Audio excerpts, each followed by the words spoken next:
Well, hello again, and welcome back to another video thing, and I hope your day and or night is going well.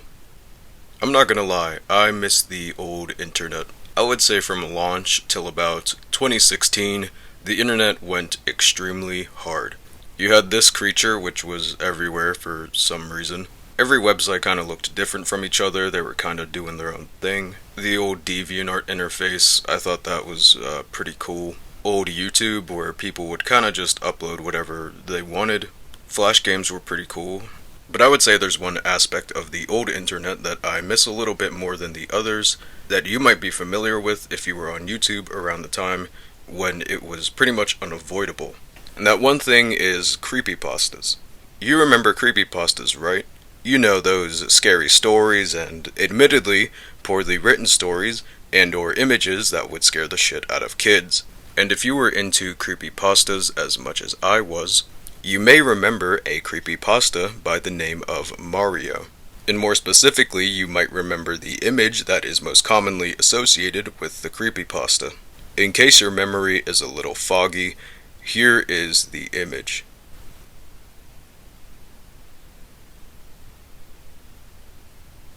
Yeah, this image scared the shit out of me when I was a kid. But looking back on this image now, this image goes pretty hard. Like honestly, I think this image would make for a pretty good album cover. But anyways, something that has been on my mind quite recently is where did this image come from and what is whatever this is? I mean, obviously it's a person's face, but the image is just so compressed and shit, and it's just so weird that I can't even begin to think what this could have originally been from.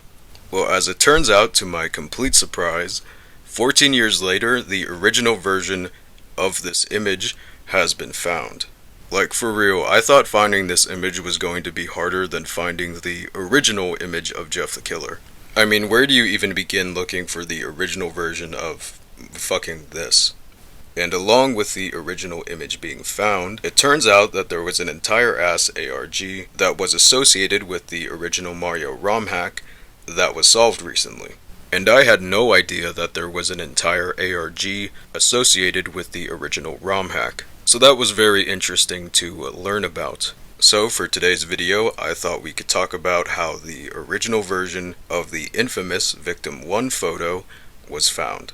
So grab a snack, maybe clean your room or some shit, I don't know. Because this might be a longer video. But before we get into the search for the image itself, we first need to talk about the Mario creepypasta. The story itself originates from a website named smwcentral.net. The website is completely dedicated to ROM hacking, which to my knowledge is modding a game or making a new game out of the modded game. I'm not sure if that is the best way to describe it, so take that with a massive fucking grain of salt.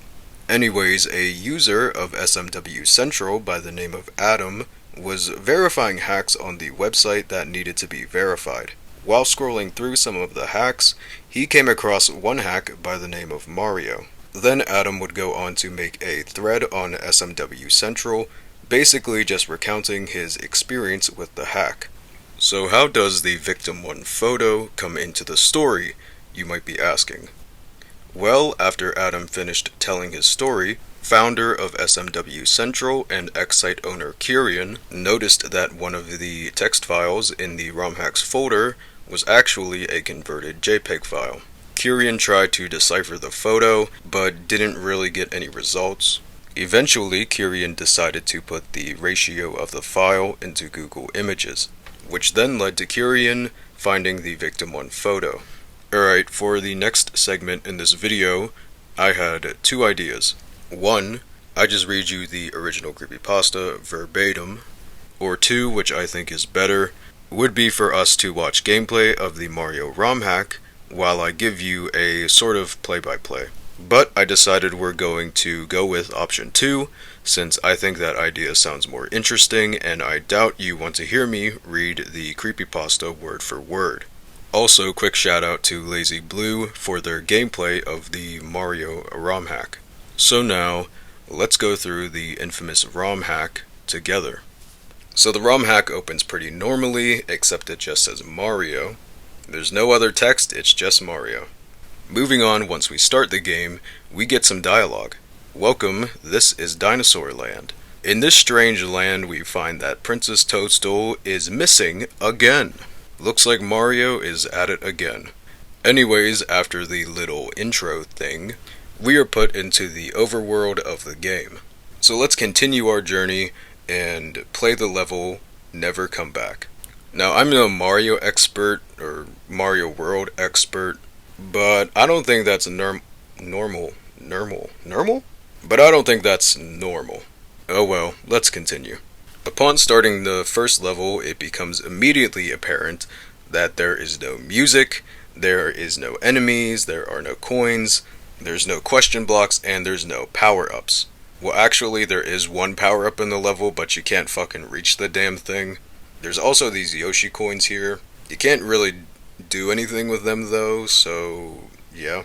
Going further into the level, you'll come across the checkpoint, which is usually there, I'm pretty sure. But you can't use it, it's just kind of there. Not too far away from the checkpoint, there is this speaker box thing. I don't know if that's what it's called, but that's what I'm gonna call it. But this box can actually be used. When you hit the speaker box, it simply states, "I hate you." And honestly, out of context, I think this is pretty funny. There's actually another speaker box not too far away from this one, but this one doesn't have a much better message, simply having no text. Completing the first level is pretty normal, I think. You get the completion music. That's about it. Next, if you decide to go to Yoshi's house, there will be one speaker box and it will have the following text. I guess Yoshi really likes Futurama. 0011000100100111101010. And also, this level does have music. So that's pretty cool. Moving on with our journey, the next level is weirdly called Yoshi's house, despite just having been to Yoshi's house. So I don't know which one is his house. Maybe he owns multiple houses. Maybe this is his property outside of the house. I don't know, but apparently it is Yoshi's house. And unlike the first level, this level actually does have enemies and music, like the previous level. So that's an improvement on that front. You can actually find Yoshi in this level, which I guess would make sense, since this is his house apparently. And when you do find Yoshi, he gives you the following message. "Hooray! Thank you for rescuing me. My name is Yoshi. On my way to rescue my friends. Mario trapped me in that egg." Well, geez, Mario, you fucking dick. This level also features two speaker boxes. The first one reading, "But is there anything I can do to change your mind?" While the second one says, "This is the selfish way out." But aside from Yoshi and those two speaker boxes, this level is pretty normal. Moving on, we have Yoshi's Island 7, which is just a void. Yep. The next level, by the name of Leave Now, doesn't have any enemies, and for some reason has invisible platforms. Also, there is some spooky music. Cool. Before you end the level, there is one speaker box that says the following. "You get if you cut the at the end, if you collect you can." Real, that is facts. After we finish Leave Now, we move on to what I consider, and probably what a lot of other people consider, to be the most notorious level of this entire ROM hack. The level by the name of Go Back. The level seems to open pretty normally with this pretty cool animation, but once you enter the castle you will notice that there are a shit ton of speaker boxes. All of these speaker boxes either say nothing, or you get the message, "Don't you think you've caused enough trouble?" And we're back at it again with no music in the entire level. Moving on to the next room, there isn't much of note here, except for spooky music, and the floor is invisible for some reason. Once you reach the end of the room, you will start a boss fight with what I think is one of the Koopalings. I'm pretty sure, well, not pretty sure, I think this is Larry. I don't really know. Hold on, let me look it up real quick.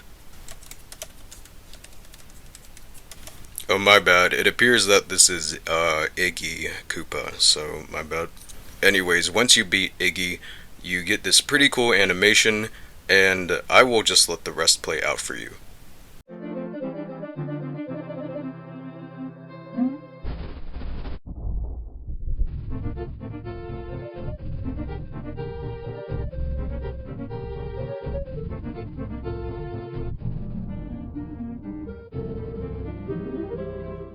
Victim 1. Eyeballs were unable to be found. The victim was found lying on her carpet.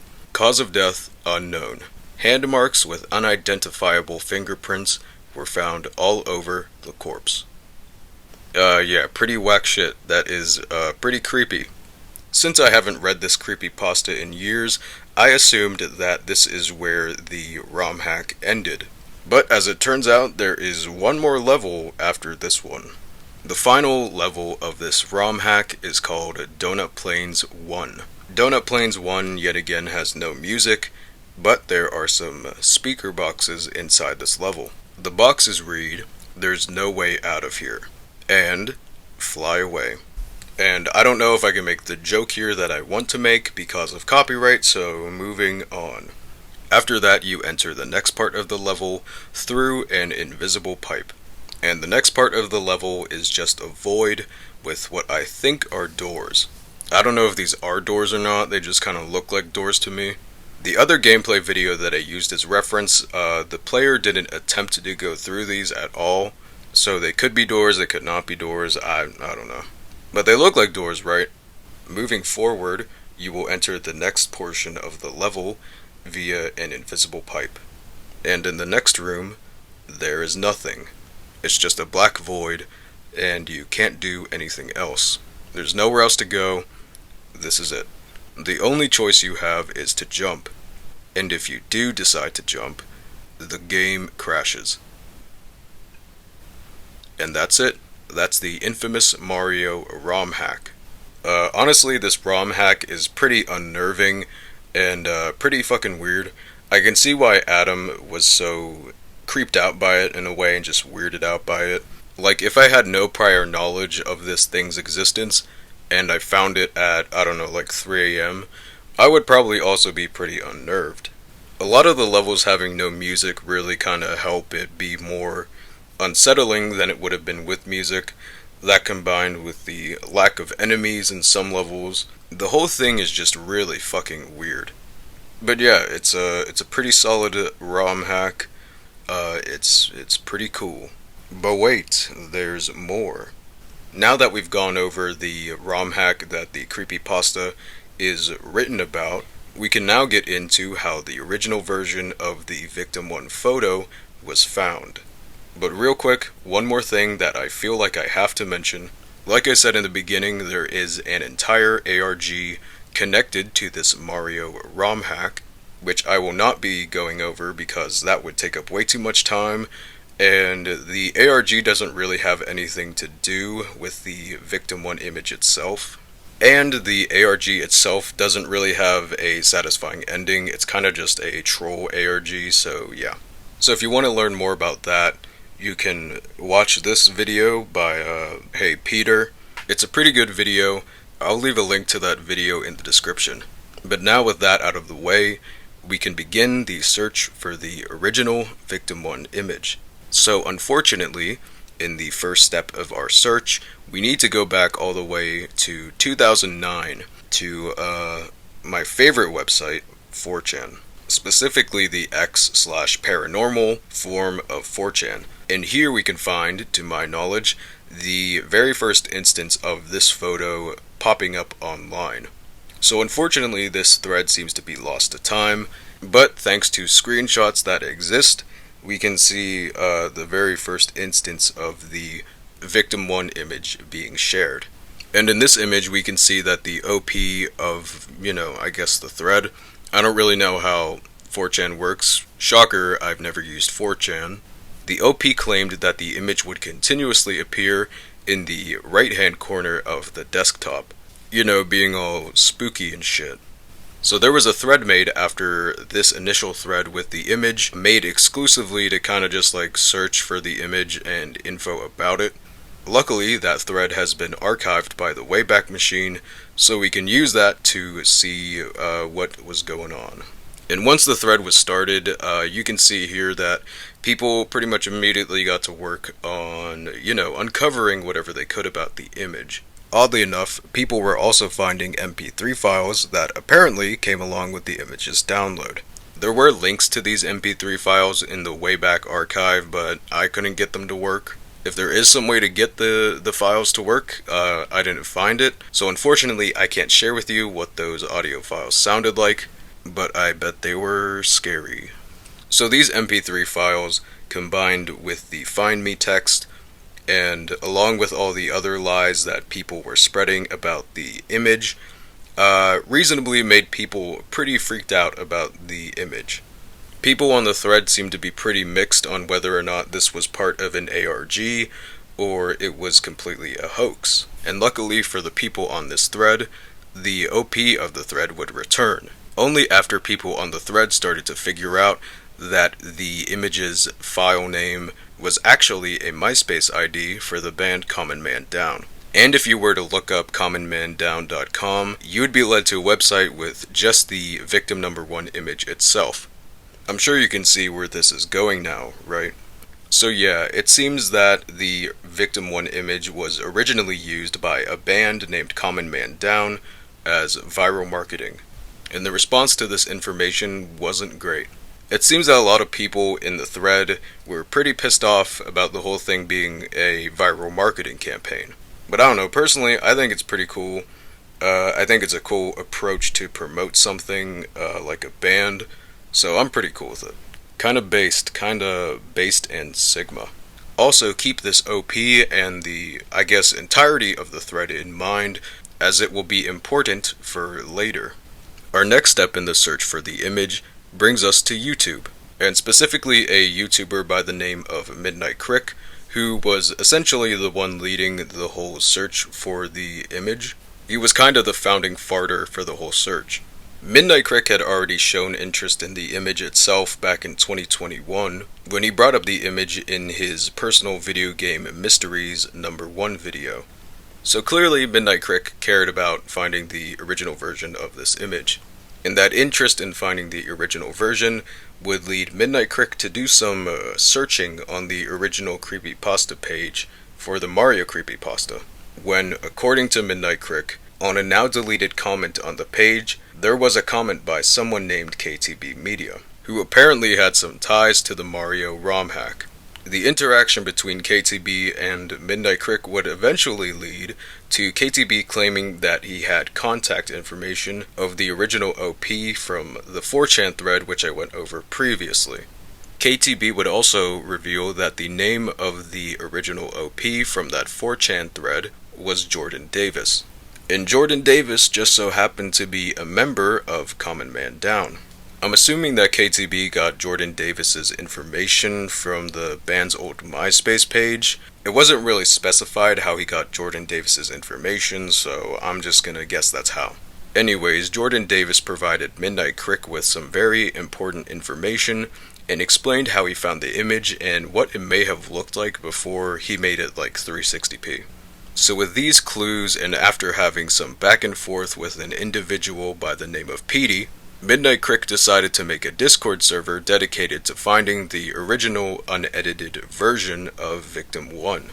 And honestly, looking back through the chat logs of the server, the people on here were pretty close to finding the original image. They had the general idea or the aesthetic down pretty well, so the server was pretty close already.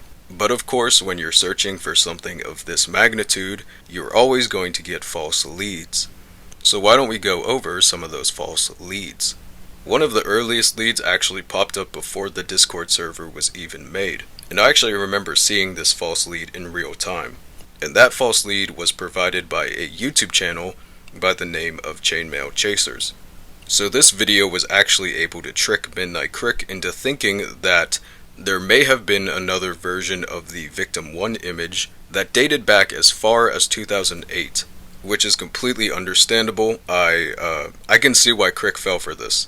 I mean, this fucking video that's in the ChainmailChasers video is really fucking good. I just love how old this video looks and how it looks like it is from early 2000s YouTube. But that's a whole other thing.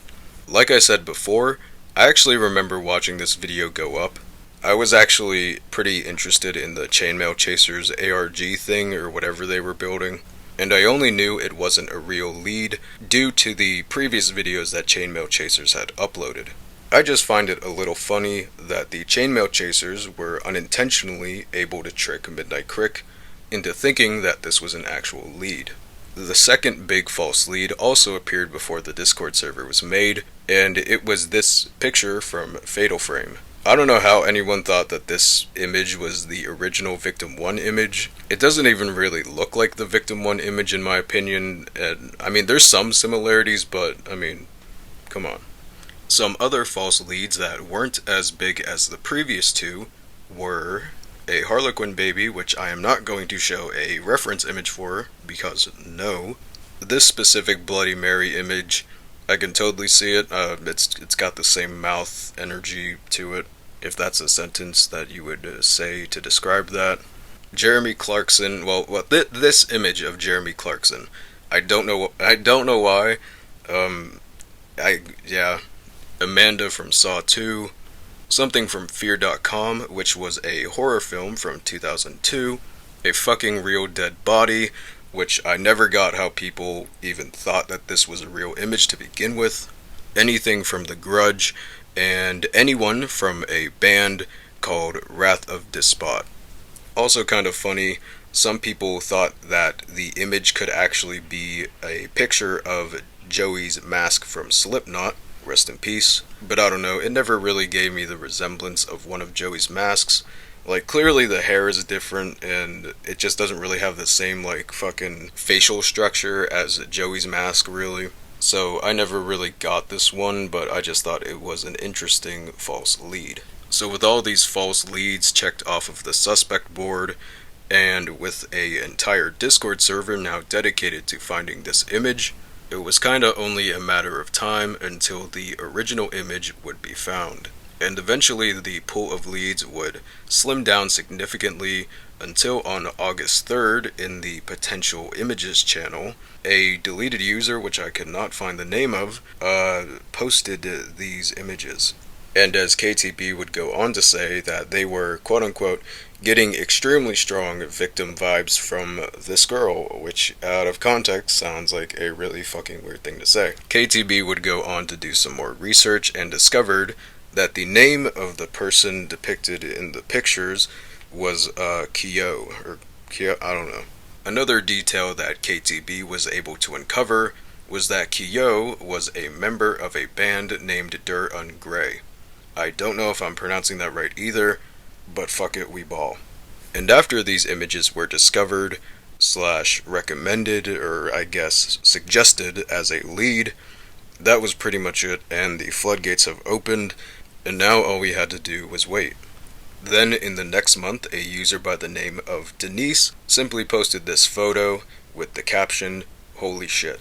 As Denise would point out, this tattoo in the image is eerily similar to whatever this is supposed to be in the Victim 1 image. And when KTB would go on to send this image to Jordan Davis, wouldn't you believe it, Jordan said that this image was pretty close to what they remembered. And then, it finally happened. Later in the day, at 6:43 p.m., a user by the name of God sent this message along with this image. "Hey guys, so me and a friend of mine found it.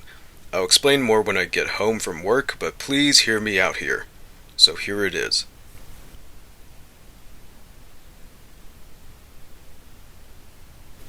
And there it is.